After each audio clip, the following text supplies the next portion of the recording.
Halo Marvel alias para maraton film, kali ini alur cerita akan membahas film Lights Out. Film ini bergenre horor supranatural yang disutradarai oleh David Sandberg. Film ini dimulai dari kantor Paul. Paul merupakan ayah dari seorang anak lelaki yang bernama Martin. Pada saat itu, mereka sedang video callan membahas istri Paul sekaligus ibu Martin yang bernama Sophie yang sedang sakit. Martin meminta Paul untuk segera pulang dan menyembuhkan Sophie. Memikirkan hal tersebut, Paul mencoba mengecek berkas-berkas mengenai masa lalu istrinya. Tak lama kemudian, ada temannya datang dan menawarkan untuk menemani lemburnya. Paul menolak dan menyuruhnya untuk pulang duluan.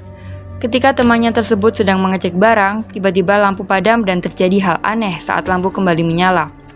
Teman Paul itu pun cepat-cepat pergi dan bersiap untuk pulang. Pada saat mematikan lampu ruangan, dia melihat ada bayangan aneh yang berdiri di depannya. Ia berulang kali mencoba mematikan, lalu menghidupkan kembali lampunya, dan memang benar bayangan tersebut semakin mendekat kepadanya. Ia bergegas melaporkan kepada Paul bahwa setiap mematikan lampu ada bayangan menyeramkan yang terlihat dan meminta Paul untuk berhati-hati. Paul kemudian mengeceknya, ternyata benar ada bayangan tersebut. Dia lari masuk ke dalam ruangan kantornya yang terang.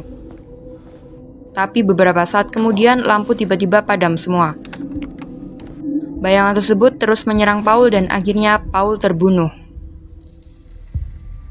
Di kemudian hari, Martin melihat ibunya berbicara sendiri dalam kegelapan. Dia melihat ada sebuah bayangan di belakang ibunya. Martin ketakutan dan langsung berlari masuk ke kamar dan bayangan tersebut pelan-pelan mendatangi dan menggedor-gedor pintu kamarnya. Keesokan harinya, dinas sosial anak menelpon ibu Martin, tapi tidak diangkat-angkat. Akhirnya mereka mencoba menelpon kakak tiri Martin yang bernama Rebecca. Rebecca datang dan mereka membahas masalah Martin yang sering tertidur di kelas karena dia mengaku susah tidur saat malam hari. Kemudian Rebecca mengantar Martin kembali ke rumah ibunya yang menderita depresi berat. Rebecca dan ibunya bertengkar dan akhirnya Martin ikut dengan Rebecca. Ketika malam hari saat enak-enak tertidur, tiba-tiba Rebecca terbangun dan mulai melihat ada bayangan aneh saat gelap. Dia melihat ada sosok bayangan yang menulis di lantai dengan nama Diana. Hal tersebut mengingatkan Rebecca pada masa kecilnya yang sering bermimpi tentang Diana. Di pagi harinya, dinas sosial anak kembali mendatangi rumah Rebecca dan meminta Martin kembali ke rumah ibunya, karena ibunya lah yang berhak mengasuh Martin. Akhirnya Martin dibawa oleh orang dinas sosial anak itu. Rebecca mulai mencari tahu tentang Diana. Dia bergegas pergi ke rumah ibunya dan ditemani oleh pacarnya yang bernama Bert. Saat memasuki sebuah ruangan, di sana dia mendapati foto dan rekaman tentang Diana pada masa lalu.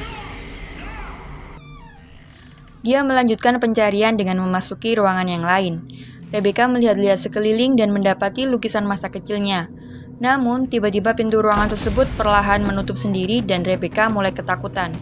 Ia diserang oleh sosok bayangan menyeramkan itu. Untungnya, Bert, pacar Rebecca, cepat menolongnya, dan bayangan itu pun menghilang. Mereka berdua cepat-cepat pergi keluar dari rumah itu. Pada malam hari, ketika Martin dan ibunya sedang menikmati waktu bersama alias quality time, tiba-tiba ibunya mematikan semua lampu dan ingin memperkenalkan Diana kepada Martin. Diana mengageti Martin dan membuatnya sangat ketakutan. Ibunya berusaha untuk menenangkan Martin, tetapi Diana malah melukainya. Martin yang melihat hal tersebut cepat-cepat mencari dan menghidupkan lampu, kemudian dia meninggalkan ibunya dan kabur ke rumah Rebecca.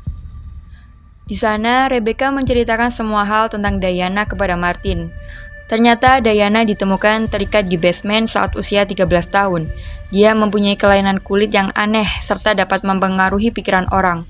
Kemudian Diana dibawa ke rumah sakit jiwa dan bertemu Sophie, ibu dari Rebecca. Dia masuk dalam pikiran Sophie dan membuatnya berpikir bahwa mereka adalah teman. Dokter mengadakan percobaan pada Diana, tapi gagal dan akhirnya Diana pun tewas. Sophie adalah satu-satunya koneksi Diana ke dunia. Saat keadaan Sophie membaik, Diana menghilang dan saat depresinya memburuk, Diana akan datang kembali. Saat asyik membicarakan Diana, tiba-tiba ada yang mengetok pintu. Pas dibuka, ternyata tidak ada siapa-siapa. Tak lama kemudian terdengar suara aneh dari balik pintu di dalam kamar. Mereka berdua pun mengeceknya dengan sangat hati-hati. Tiba-tiba ada Diana yang menarik Martin dari bawah kasur. Rebecca dengan cepat menarik Martin dan untungnya Martin selamat. Mereka akhirnya pergi ke rumah ibunya ditemani oleh Bert. Mereka ingin ibunya menjelaskan tentang Diana. Namun, ibunya menentang semua hal yang dikatakan oleh Rebecca dan langsung pergi ke kamar meninggalkan mereka bertiga. Rebecca menawarkan Martin untuk tidur di rumahnya, namun Martin menolak karena merasa kasihan dan ingin menemani ibunya di rumah. Rebecca dan Bert pun akhirnya menginap di rumah tersebut untuk melindungi Martin dan ibunya dari Diana. Seluruh rumah dipasangi lampu dan lilin agar selalu terang.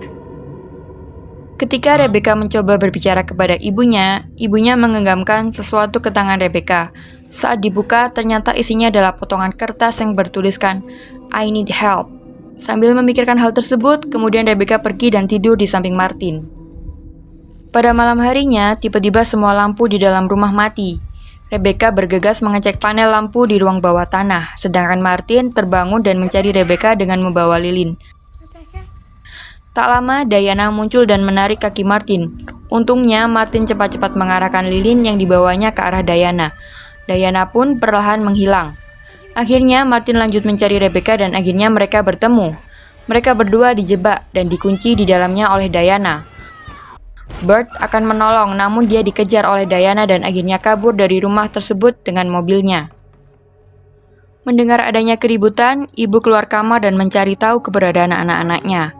Dia berbicara kepada Diana dan memintanya untuk tidak menyakiti anak-anaknya yang tidak tahu apa-apa. Diana pun marah dan mendorong ibu hingga terbentur meja dan pingsan. Saat terkurung di ruang bawah tanah, Rebecca menemukan tempat berlindung Diana. Terdapat banyak sekali tulisan Diana di tembok. Tiba-tiba Diana muncul dan menyerang Rebecca. Martin dengan cepat menolong Rebecca dengan mengarahkan senter kepada Diana. Diana pun menghilang. Ternyata Bert datang kembali membawa polisi. Polisi itu melepaskan Rebecca dan Martin dari ruang bawah tanah. Sayangnya, kedua polisi itu kemudian tewas di tangan Diana. Diana kemudian menyerang Rebecca. Tiba-tiba ibu tersadar dan berusaha menolong Rebecca. Dia menembak Diana, namun hal itu tidak berguna. Akhirnya ibu bunuh diri untuk menghancurkan Diana. Diana pun menghilang untuk selamanya dan mereka bertiga, Rebecca, Bert, dan Martin bisa memulai hidup dengan tenang dan berjanji untuk selalu bersama. Film pun berakhir. Itulah review film Lights Out dari gue. Apabila ada kesalahan di dalamnya, gue mohon maaf dan terima kasih sudah menyempatkan mampir dan menonton video ini. Sampai jumpa di next video.